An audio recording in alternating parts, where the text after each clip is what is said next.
Hi there everybody and welcome back to the channel. A lot's been going on at Gig Lane this week, so we're going to get into that just as soon as we can. But in the meantime, please can you do me a favour and hit that like and subscribe button. Thanks very much for that. So, what's been going on at Gig Lane this week? Well, we've had loads of things to get into. We've had the lower Breck defeat. We've had a good result against Darlaston.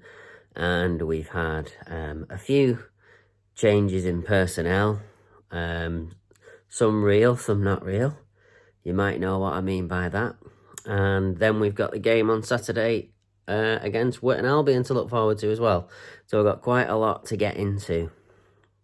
So first of all, let's start a week ago from now. So we had Lower Breck at home. The remembrance service was absolutely fantastic, brilliantly respected by everyone and well put on by the club. I don't think anyone does it any better than Gig or Bury FC, to be completely honest. Just impeccably respected, I thought, by all the supporters.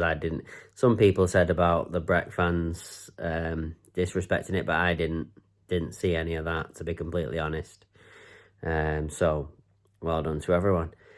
But yeah, I do think that you can kind of see why Breck are top of the league. They've been in great form over the past 12 months. Pushed Bury really close at the end of last season. But you can see why they're top of the league. They don't do anything fancy.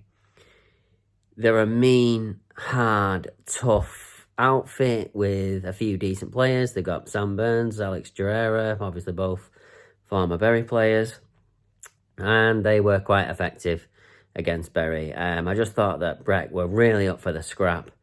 You know, even though they're top of the league, and I'm not being arrogant, but every time someone plays at Gig Lane, that is their cup final, and that's not being arrogant. That is just the way it is in this league, and that's not being arrogant. That's just how everybody wants to come to Bury. They've got a massive target on the back. Everyone wants to come to Gig Lane and win.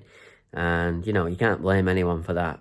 But I do think you can see why Breck are top of the league. Like I said, they're a tough, hard team to play against. They do the basics right. They've got a real bite to them. And they out-muscled Bury. They out-bullied Bury. And they just looked like they wanted it more than Bury, to be completely honest. And we left the ground on Saturday a little bit disappointed with the performance. I thought they might have carved out a bit of a 0-0 or maybe even nicked it, but Breck took the chances when they had them, and in that second half from 60 minutes on, they probably did deserve it, I would say, definitely.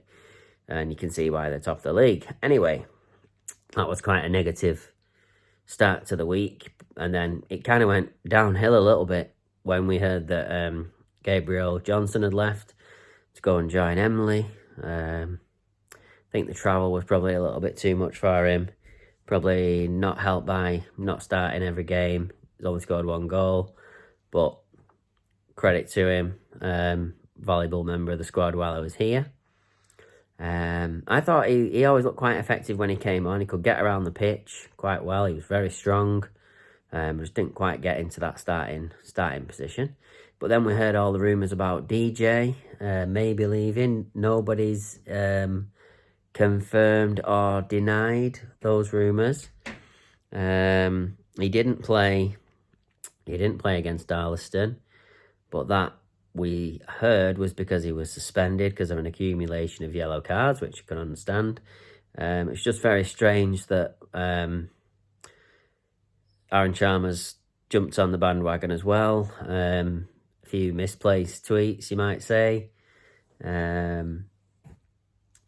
You can look at his Twitter account if you want the full story. A little bit disparaging, I thought. But I would encourage you to go and look at his Twitter account, and then you'll see exactly what was said.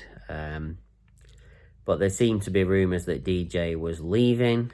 I don't think that would be a great idea, personally. There was talk of getting the lad from Redcliffe, Dudley from Redcliffe. That didn't happen either. So it seems at the moment a little bit of smoke and mirrors, maybe. But I do think Bury are maybe 2 or 3, 1 or 2, 2 or 3 players a bit light, three or so players short, and I do think they need maybe, and it might not fit in with the way that Bury play, but players who are really up for a fight, who are gonna grab the team by the scruff of the neck when they need it and really ram home a few messages when they need it. They might already have players like that, but it just felt, especially against Breck, that they needed someone who was hard as nails, who was just going to go in and get everyone together and say, this is what we're doing. Might not be pretty, but this is going to be effective. Maybe a few of those players. But having said that, they went to Darlaston Wednesday night. Very, very tricky game. 90 miles there, 90 miles back. It was absolutely freezing cold. Chucking it down, freezing. And they came away with a hard-fought 2-1 victory. They went behind early doors about 20 minutes in. And, it would be understandable if they just kind of capitulated, especially after the Breck result when they were hurting really bad. But they didn't do that. They dug in, got the equaliser, Threlkel, just before half-time. And then Kai Evans with a brilliant finish at the start of the second half to turn it around to 2-1, showing real resilience. So maybe what I said about getting players who were up for a scrap, that I might have just contradicted myself a little bit there. Maybe we've already got those types of players. But yeah, it was a good win against Darlaston. Now, I don't care where they are in the league, where Bury are in the league. Again, it's kind of a cup final for them. Anytime any team plays Bury, it's a cup final. And obviously, from Bury's point of view, I don't care how good you are. When the weather is freezing like that, the pitch looks not the best, to be honest. It is a great leveller. And Bury came through it on top. 3 points on the road.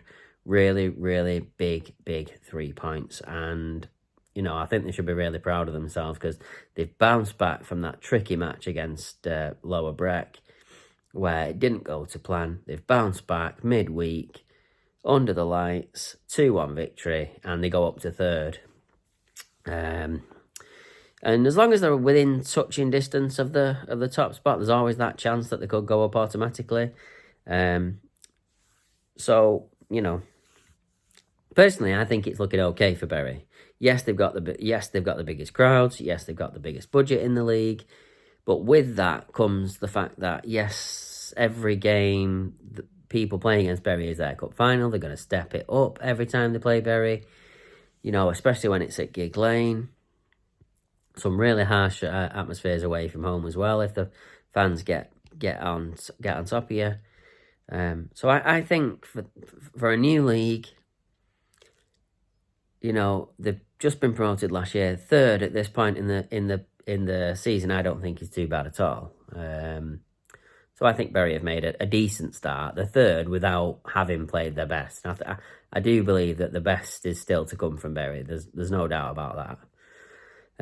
And then on, I think it was Thursday night, Bury FC won the Football Content Awards. They won the best club in non-league. So, it's well done to you guys. And a good finish to the week. And recognition for all the hard work that the media team do. Because, running the Twitter in the game, running the YouTube, doing the interviews, putting the videos together, editing the videos, doing the live stream, social media, Facebook, Instagram, Twitter. It's not an easy job, and I don't know if they get paid or not. I can't imagine that they do, but it's a brilliant award, and I think richly deserved. So best in non-league for the Football Content Awards. Excuse me. So that takes us to tomorrow's game against Witton Albion away. Again, another tough game. Witton just above the relegation zone. Not a great start to the season for them, but excuse me, another game where you would expect Bury to win. You would definitely expect Bury to win that game. So I'm fully expecting Bury to go there. I think it'll be a tough game, 1-0, 2-1, something like that. But I do think that Bury will win the game. And it's just about stringing these wins together, taking each game as it comes. just going along like that. We'll see how they get on. But thanks very much for watching this video. Really appreciate you watching, and especially if people have watched this far into the video, really appreciate it. So just give it a like and subscribe, and thanks very much for watching.